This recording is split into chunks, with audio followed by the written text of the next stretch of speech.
All right. Hello, everybody. Give me a thumbs up if you can hear me. Cool, I got one person. Okay, here. Make sure you checked down here. Hello,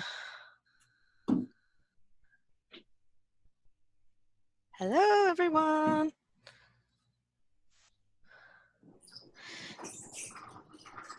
Let's see here.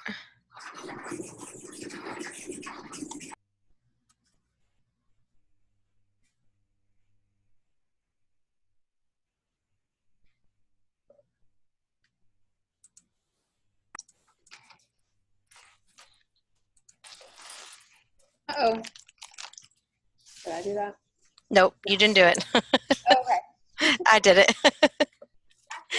We'll give just a couple more minutes and then we'll get started. Thank you.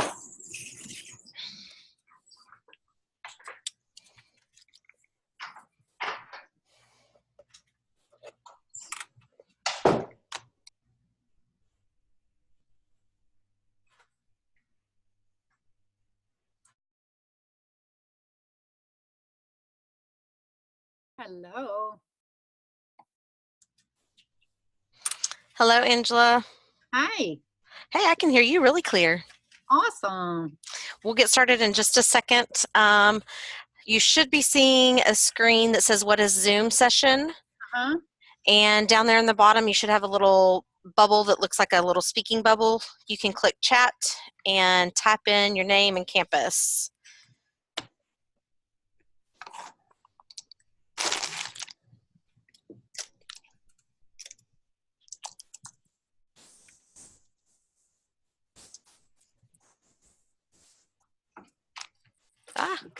Nope. Just kidding. Go back. Yay, there's our people. Oh. Smith, Moss, Gray, Price. Welcome. Happy Monday afternoon, everybody. Hi. Thank you. We've got about 3 more minutes and then we'll get started. I'm gonna shut my door real fast. You're good. No worries. Mm-hmm.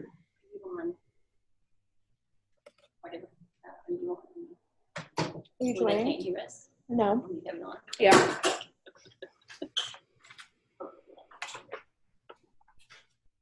you want a bigger chair? This one's bigger.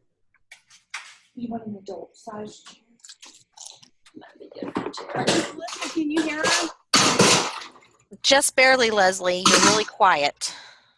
Can you hear us better? That's better. Okay. Yes. Maybe up to the max. Those of you who are just joining us, if you should be able to see my screen that I'm sharing, it's got the turquoise. If you will look down at the bottom, you'll have like a chat bubble. If you click on that, you can add your name and your campus.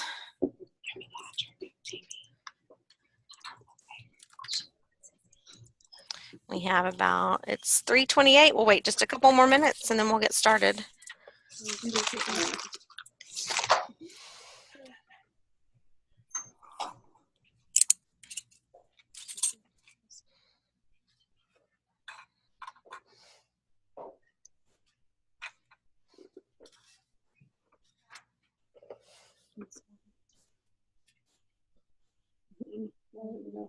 Let me see here.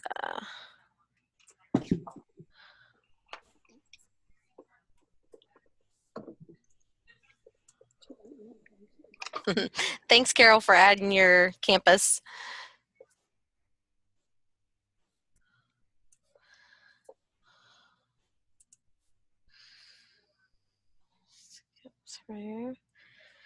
Okay, a few of you are Zoom pros. You did it with me last year. There's Miss CC. How are you? Hi, how are you? Good.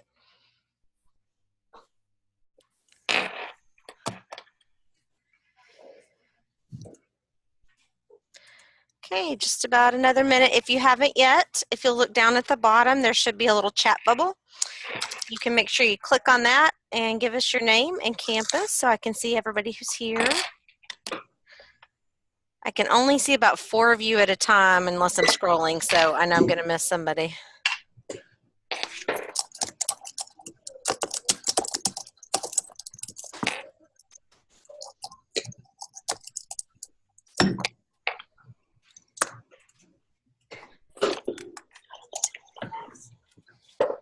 How long does it last? 30 minutes.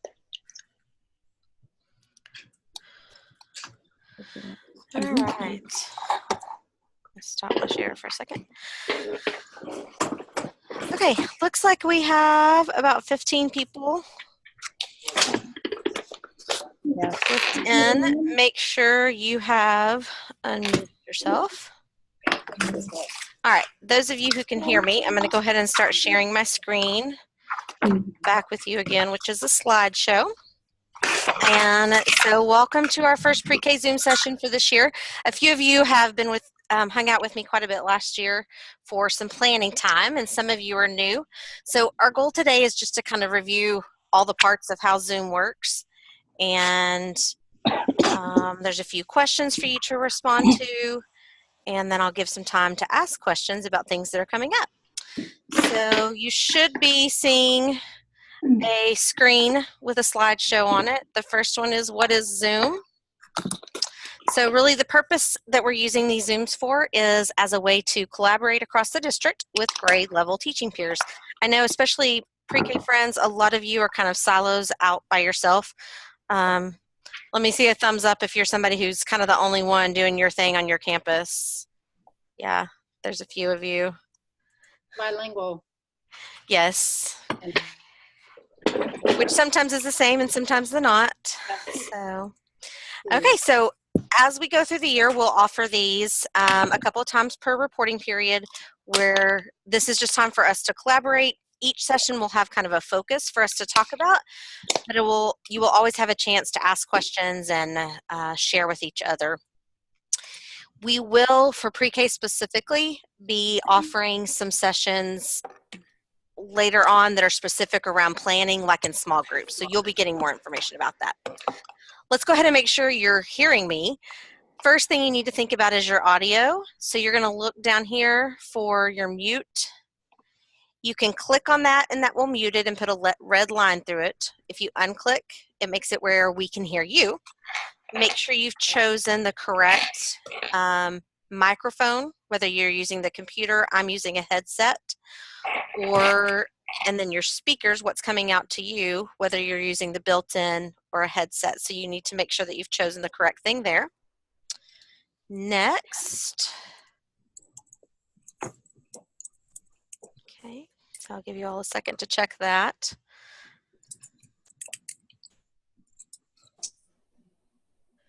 Okay, if you're having trouble, well, you're not going to hear me if you're having trouble hearing. Let me type over here real quick just to make sure. Do you hear a replay? If you are having... You can pause. Do you hear a replay? Chat. There we go. Okay. Next feature we want to make sure is there's several ways that you can navigate. This is how you are able to view both the participants and the speakers. Now this is while no screen is being shared. So I'm going to unshare mine, but you're going to be looking for right here in that top left box, there's a little tab that you can toggle between the way you see, whether you see one big person and a bunch up here, like over here. So let me stop sharing my screen for just a second.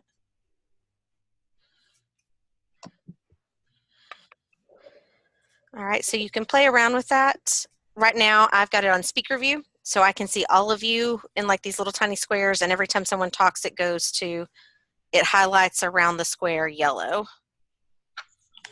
And then if you change it, you can have one big person right there in the middle. So just play around with that for a second and look at the different ways that you can view the speakers. Some of you are muted. I'm showing Nina, you're muted. Carol, you're muted. Elizabeth, you're muted, which is totally fine. You're not having to share anything right now, so it's okay to be muted. I understand. I'm just wanting to double check. Okay, Darby, it looks like you were muted for a second there. Yeah, you are, but that's okay. Are we muted? No. No, you're not. Hello. Okay, so that's kind of the basics. I'm going to go back to sharing my screen so you guys can see my slideshow.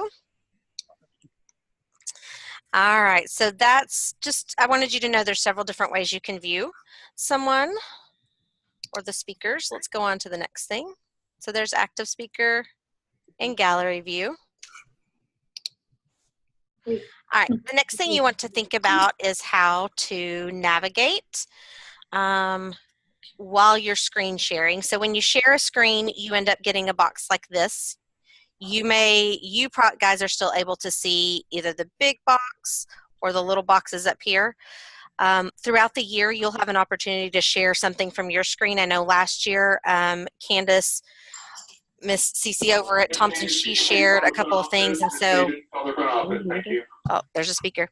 If we're talking about planning or you've got something cool on your computer, you also have the availability to share.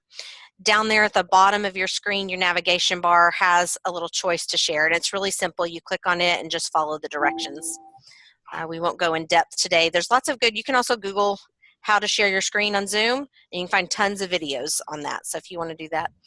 But you'll get a bar when you share it, your people turn into this little view, and you've got some options up here whether you want to see one person, multiple people, you can have a tiny window, or you can actually even close that window altogether. So that's just a little tip to know about navigating and how you see people and what's being shared. My computer's ding-donging at me about my email. All right, so comments, you've probably all found that, but if you haven't yet, down there at the bottom, you want to be able to find this little chat bubble so that you can see our chat feed over here, because in just a moment, I'm going to pose a question and you will all have a chance to respond. It's kind of hard for all of us to talk at once, so this is an opportunity where you guys can all have input without having to speak at once. But don't worry, I'm going to give you a chance to share and speak out. So those of you who are muted, you're going to have to unmute in a minute. So there's where you're going to type. All right, here's where it talks about screen share. This is what your screen share button looks like. You would just click this little green button, and then this window over here pops up. I show two desktops because I have my laptop connected to another screen. You will only show one, and so you would just click that one desktop. Zoom's pretty cool. It does have an ability to do like a whiteboard if we wanted to draw something that we were sharing with each other. Those of you who did the Zoom sessions with me last year when I was using the little sticky notes to hold right in front of the camera, this probably would have been a better option than trying that. But you guys will have the same option, just like I'm using today. All right, so let's go to our first question. Which space in your classroom brings you the most joy? So if you'll just respond in the comments, which space in your classroom brings you the most joy? And it's going to exit screen share for just a second. I'll bring it back in just a minute. There we go. Yeah. I'm going back. Don't panic. You can type I lost control. There we go. my desk.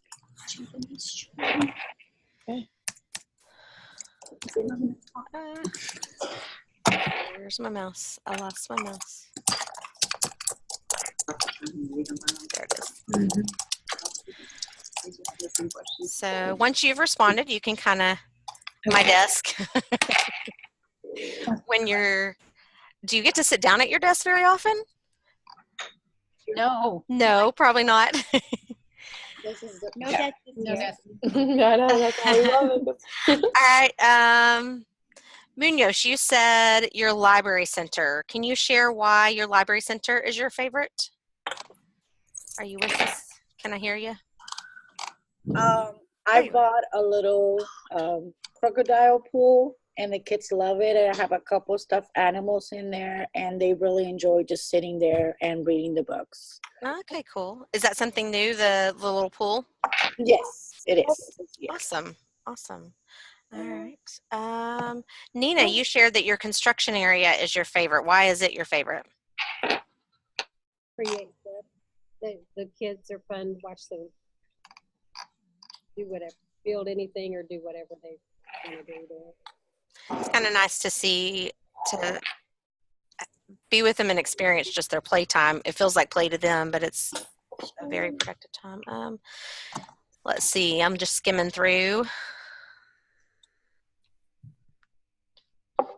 Moreland, you said, I love my literacy station and how we have adapted it. What have you done to adapt it? That's Walker. That's me. Oh, okay. I'm the PPCD TLC teacher. Uh-huh. And we've really adapted it by reading using adapted books, Uh-huh. interact with them.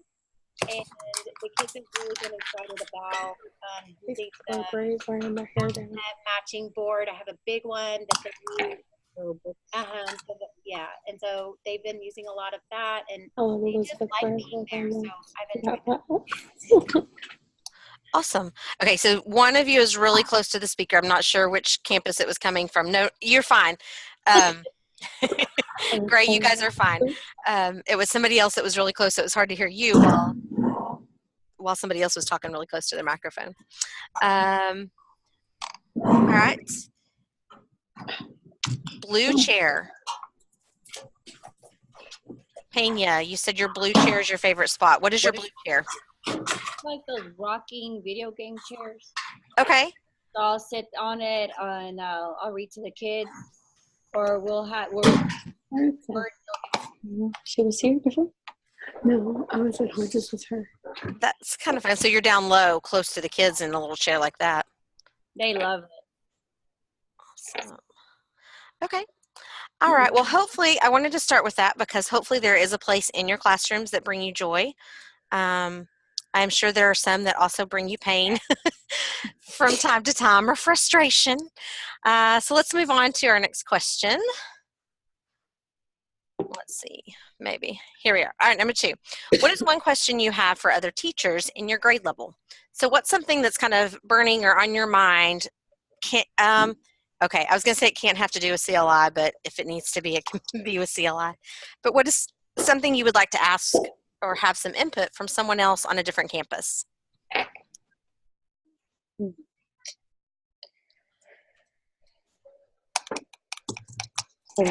I like all your thinking faces. That's actually my favorite part. Like I can look at you and you're like, let me think. Oh, there's a good one. How is the new lunch going? Let's give everybody a chance to kind of respond, and then I'll just kind of open it up and start pulling different ones to respond out loud to.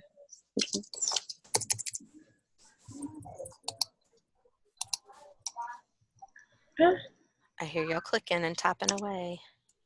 So they have to choose. Okay.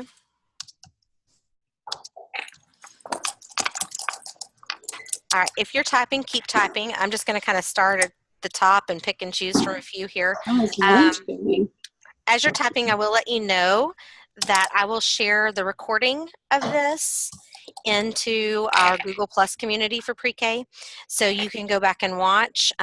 You'll also have a transcript of the questions that you can go back and view and look at as well. Okay, so how's the new lunch situation going? Anyone started out one way with lunch and tweaked it or changed it somehow so far that's really helping? What is it? So the question is, how is this was from Moreland or from Gray? How is the new lunch going? So I'm just kind of modifying it. Someone share out something you've done that's making lunch with pre-K successful, because remember we're having to give them that opportunity to go into the cafeteria this year because they are all on free meals. Anyone have a thought? We don't take them at Henry. The parents take them. Okay, so parents are taking them in there? Okay. We've punched holes in their little cards, and they wear them like lanyards, and they scan it that way. So that way we're not having to like hand it to them and have them get lost. Right. Okay, so keeping the card on a lanyard. Mm-hmm. Anybody else? We only take about half the class. My aide takes one half that wants to eat, and then the others come to class with me. Okay, so offering that option if they want to eat. Yeah. And then you can go ahead and go on back. Okay. Anybody else? I know that was a new twist to your year, and it's taking some juggling on some campuses. I totally understand that. I feel like it's taken away from instructional time, though. Yeah. Yes. I'm There's only getting 2 hours of instruction time in the afternoon. Yeah, there's a whole long story about how that came about, and I actually heard all of it for the first time last week, and I still need to sit down and have someone else explain to me the thinking again. I just feel like if it wasn't like actual mandatory type thing, then we should have let the principals know, keep like the parents should be able to take them still, that option that we had last year. Yeah, it's kind of out of our hands. It was a state decision. It also is a crossover between food services. Curricular people didn't really necessarily have any say in that. So it's one of those make it work, do the best you can kind of things. Hopefully as the year goes on, we'll know more and we'll see what happens next year with this decision. So, all right, let's keep rolling. Let's look at another one. I thought this was an interesting, and I think this is a topic I was hoping we would probably do during one of our sessions. So how is student-centered choice going for you? So anyone tried offering more choice with stations so far? And how's it going? I'm not doing it yet. Okay. I'm going to do it. You're starting to do it. But that's like whenever we go. That'll be part of my stations a little bit down the road. I'm choosing what they're working on at their stations right now. We can just okay. But you have a plan for it in the future, or you're at least thinking about it. That's good. We've started it. It's slow. They're making their choices. It's slow. So tell me what you did to start with. Well, How did you go about it? Just as we've introduced the center and we're just calling them slowly. I haven't introduced any signs or any kind of, procedures as far as maybe putting their name in a chart or whatever. Because we're getting used to the centers.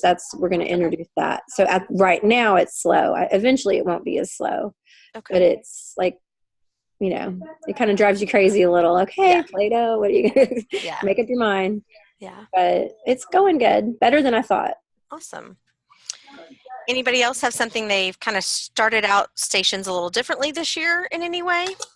I just have them like pick a center first, and then we rotate them. So we give them choice, but then we kind of manage it a little bit. And I wanted to start it off so that I could have time to do my testing, finish my testing for the CLI. So they gave me time to finish, just about finishing my test.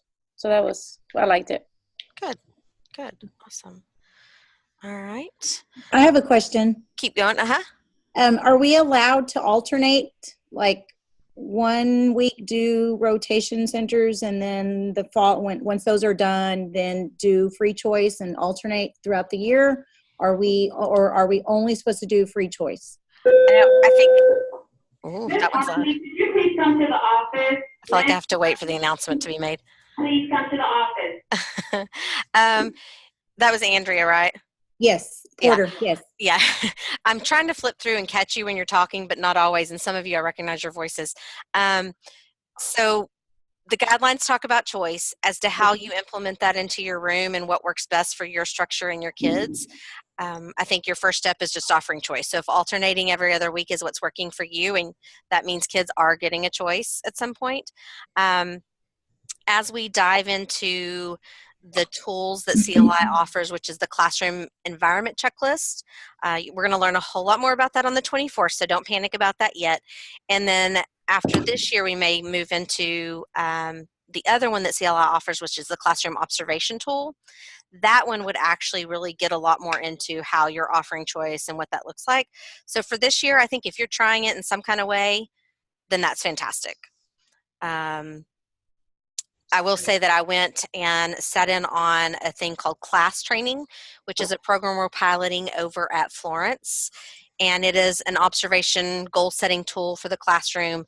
And the classrooms that they modeled, kids had complete and total choice in their stations. I mean, they were able, on this model, they were able to go to a station, and when they decided they were done with that station, they could leave it and go to any other station they wanted as long as it was not full or something like that.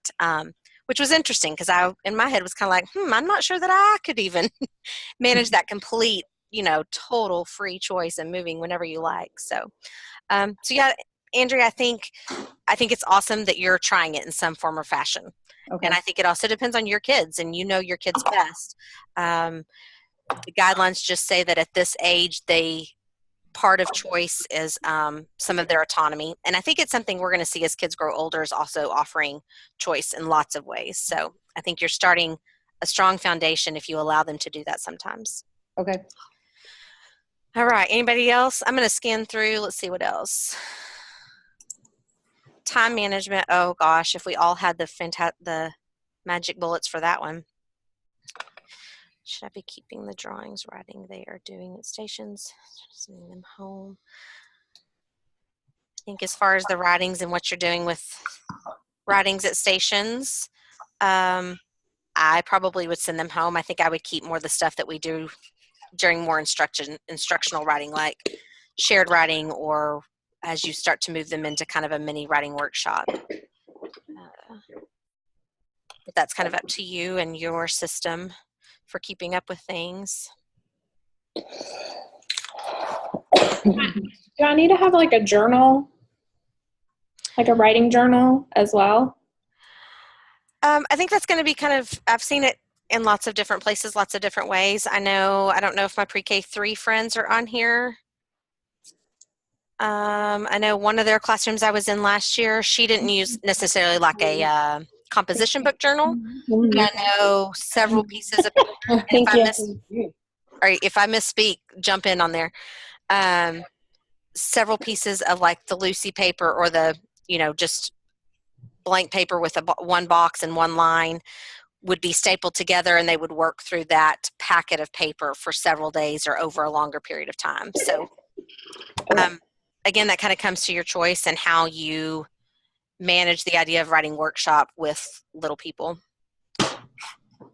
A lot of these have to do with centers, so we'll dig into that deeper. Time management, color and shape focus would display all the paper per week, or just the first one. Okay, so the color and shape focus that I added this year, you guys utilize that kind of the best that you see fit for your classroom. My thinking when I made it was, let's just go with the red circle on the first day was just the one circle. And then I take the one circle down and display the two circles. And so each day I'm replacing the actual shape pictures. If you want to leave them up, you can. If you want to take them down, you can. I know some people, oh, sorry, I thought I heard somebody behind me. I know some campuses started talking about shapes a little earlier than the focus to put up with your calendar was, and so some people are ahead. As long as you cover those shapes, because those are the ones that they have to identify in CLI in an appropriate amount of time, I think you're good. But yeah, I mean, that was kind of, does that explain my thinking on what it was? You can adjust it however you need. Yeah. It was really just a tool that after I got feedback from some of you, we needed something with color and shape, and so that was one thing that I came up with and made for you guys as a resource. So, all right, well, we're getting close to time, so I'm going to skip back over here to our slideshow and give you the third question. I'll look back through the questions you guys had about questions for other teachers, and we'll start to use those to guide Zoom sessions throughout the year. Question number 3, what other ways can you envision using this Zoom process throughout the year? So how would you like to see us use this? Do you think the big group? Does it need to be smaller groups? What kind of things would you like us to cover? Just give me your thoughts.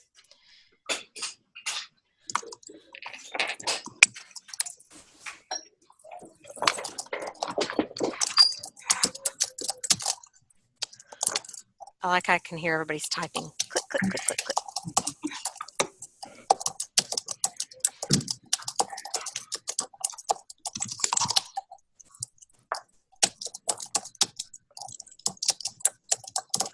Okay, don't freak out. I'm going to stop my share screen for just a minute because I'm going to show y'all something in a second here.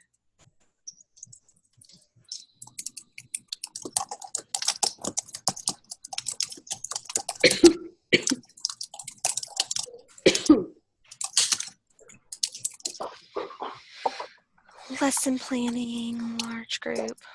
Okay, so I'll scroll through those and see if there's some ways that we can implement what you're talking about, classroom tours. Oh, that's a good idea. If you log in through a laptop or a movable device, it would be nice that you could kind of like show off your classroom. Planning. Okay, so yes, I was just talking to one of your coaches today, and I can't remember who it was. It'll come to me in a minute, but if you do not have another partner like another pre-K or another PPCD on your campus to plan with, we will offer again planning sessions through Zoom where we actually just look at the overview and the guidelines. Usually we only have time to really focus on one kind of area of the overview. It's really hard to cover all of it when you get several people together, but we will use it for planning. I just need to kind of get a feel for how many campuses are going to need that so that we know how often. It probably won't be every week like it was last year. I'm thinking like maybe every other week, something like that. And it'll just be by invitation, nothing that you have to do. And if I have enough people and I need to make a couple of groups, we can do that as well. But yes, we do want to offer it in that way this year. I'm trying to think and read at the same time. Like talk and read, it doesn't work. Okay. All right. Well, I want to honor your time. It's almost 4. Most of the sessions after this will be an hour from 3:30 to 4:30, but please don't feel like you always have to stay the full hour. Of course, I would hope that you don't just come for 10 minutes and then check out. But I totally understand if you want to at least catch the first 30, 40 minutes of it. If it ends up that most of us are having to clock out after 40 minutes or so, then that might be the longest that they are. The next one for pre-K, where it's all of us kind of like this, is October 15th, and it's all about stations. And so we'll talk more about choice, and I may be getting in contact with some of you that shared today about how it's going, and I'll try to have some pictures to share and some things like that. Before we leave, the last thing I want to share with you on my screen here is, just in case you're not aware of how to get to our Google Plus community. If you log in through the portal, you'll see this little G with the plus. Click on it. Oh, it's going to make me log into the portal again because I've been out for a minute. Lovely. All right, so your communities will come up. Come on, go to my communities. Oh, sorry. Okay, so you notice over here it's actually got me in a different Google account, not my Mesquite one. You'll have to be in your MISD Google account. All right. Over here you'll have this option. When you go to home, it just looks like kind of like a Facebook thread, but if you click on communities, if you've joined the pre-K, you should have one that looks like this. If you have not, when you get to, let me get it. Trying to remember how you join. There it was. It just left. Okay. Well, there's supposed to be a plus sign so you can join. I'll find the directions and I'll put them out in the Google Classroom for you. But the cool thing is when you go to the pre-K classroom, this is where I will be sharing, the pre-K Google Plus, this is where I will upload the video from today. I don't want to put it in our classroom because we already have so much going on in there. But this is where you will find a post that'll just have a link where you can go and view the video. So if you miss one, feel free.